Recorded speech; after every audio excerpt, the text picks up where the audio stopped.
Hi guys, मी स्वाती. तन्मय आलाय शाळेमधनं आणि प्रेमला पण भूक लागली आहे, तर त्यांच्या खाण्यापिण्याची जरा सोय करते अगोदर. त्यांना जोराची भूक लागली आहे, भूक भूक करतात ते नुसती दोघं पण. अरे देवा, तवा घासायला करू.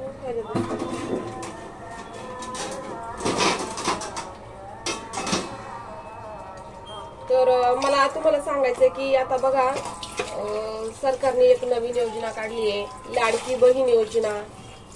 त्यासाठी मला आहे ना रेशन कार्ड हवंय. माझं रेशन कार्ड मला पाहिजे नाही. तर मी माझ्या सासूकडे रेशन कार्ड मागितलं, पण सासूने मला काही रेशन कार्ड दिलं नाही. सासू बोलली, तुला जर रेशन कार्ड हवं असेल तर मला 2 लाख रुपये दे. कोण असं बोलेल का? कुणाला तुम्हाला ऐकून विश्वास पण होणार नाही. काय ना, माझा सासरा होता तोपर्यंत सगळं व्यवस्थित होतं, चांगलं होतं. माझा सासरा वारला. माझ्या सासऱ्याला वारून 1.5 वर्ष झाली. माझ्या सासऱ्याला वारून तर आता 1.5 वर्ष झाली. तर आता ही योजना आली आहे, सरकारने काढली. तर मी म्हटलं आपलं रेशन कार्ड करून घेऊया, म्हणजे कसं सगळं व्यवस्थित, पुढे पण काही अडचण नको यायला. चांगली चांगली योजना वगैरे येत असते, तर आपलं करून घेऊया ना रेशन कार्ड. सासूला म्हटलं, मला ना आई रेशन कार्ड द्या, मला रेशन कार्ड करून घ्यायचंय. तर सासू डायरेक्ट बोलली, ते ह्याच्या बापाचं, म्हणजे तिला अजून एक मुलगा आहे, ते हे सगळे कागदपत्र ह्याच्या बापाचे आहेत, तो तुला का देणार? म्हणजे माझ्या नवऱ्याला असं बोलत होती, तो तुला का देणार? तो ह्याचा बाप आहे, तुझा बाप थोडंच आहे. म्हणजे माझा सासरा वारल्याच्या नंतर माझी सासू बोलते की तो ह्याचा बाप आहे, तो त्याचा बाप नाहीये.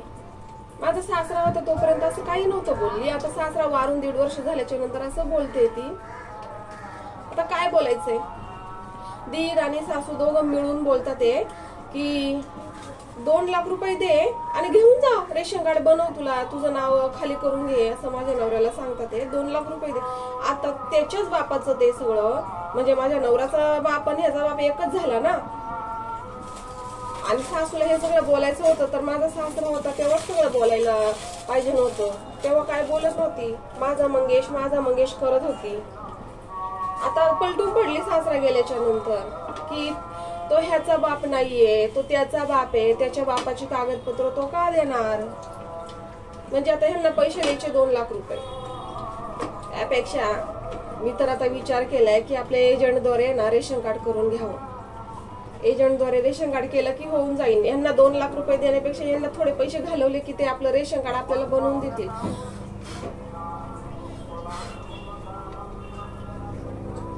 मग यांना बरोबर दाखवते मी माझं रेशन कार्ड करून घेऊ दे मला एकदाच.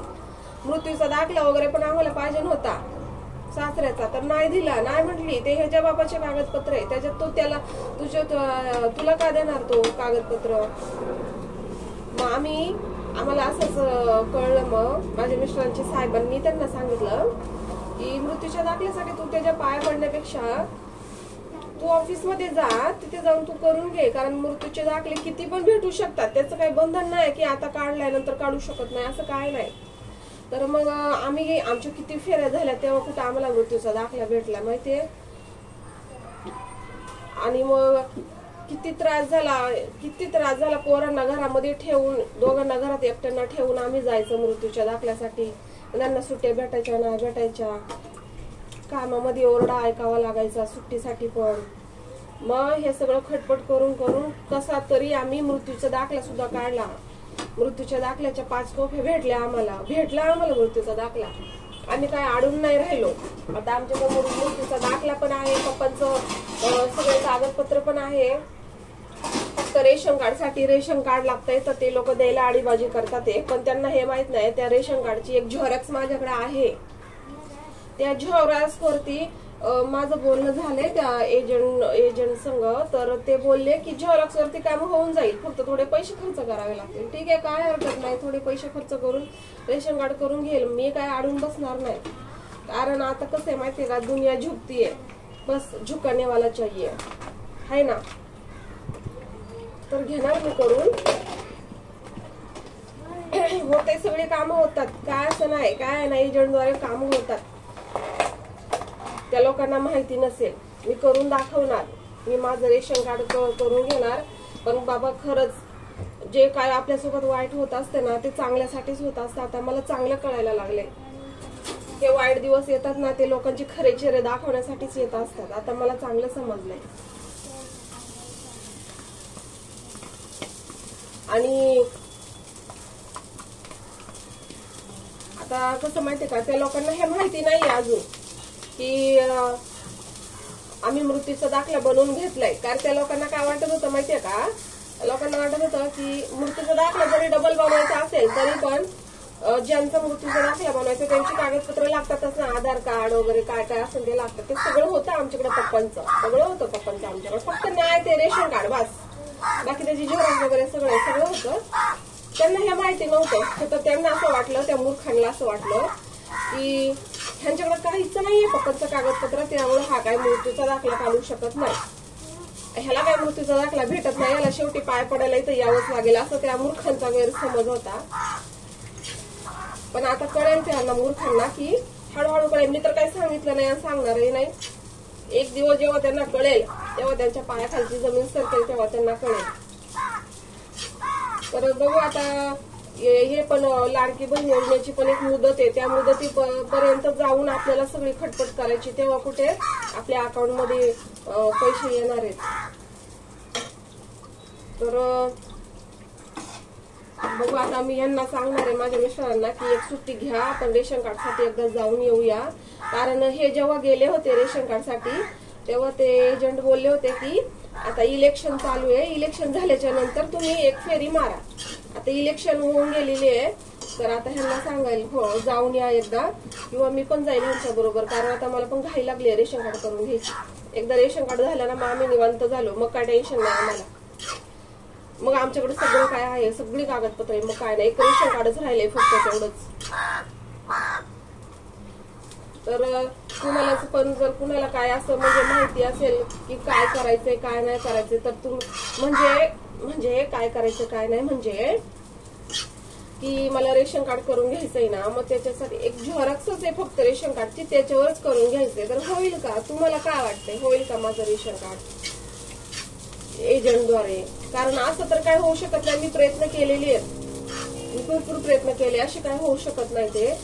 तर मला एजंटद्वारेच करून घ्यायचंय. पण त्यांनी पण असं सांगितलं होतं ना की इलेक्शन झाल्याच्या नंतर येऊन जावा तुम्ही, एक फेरी मारून जावा असं सांगितलं होतं. पण आता जायचं तरी बघा, आता 10 दिवस लागली आहे की काय माहिती काय होईल, भेटेल नाही भेटेल. पण मला माहिती आहे स्वामींच्या कृपेने भेटेलच. माझ्यावर स्वामींची कृपा आहे, माझा विश्वास आहे स्वामींवरती, माझी भक्ती पण आहे.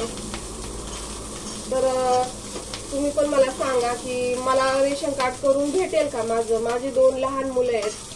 माझा तन्मय आता 8वीला आहे आणि माझा प्रेम आता 1लीमध्ये, आणि माझे मिस्टर जॉबला जातात हॉस्पिटलमध्ये. मी हाऊसवाईफ आहे, मी घरीच असते.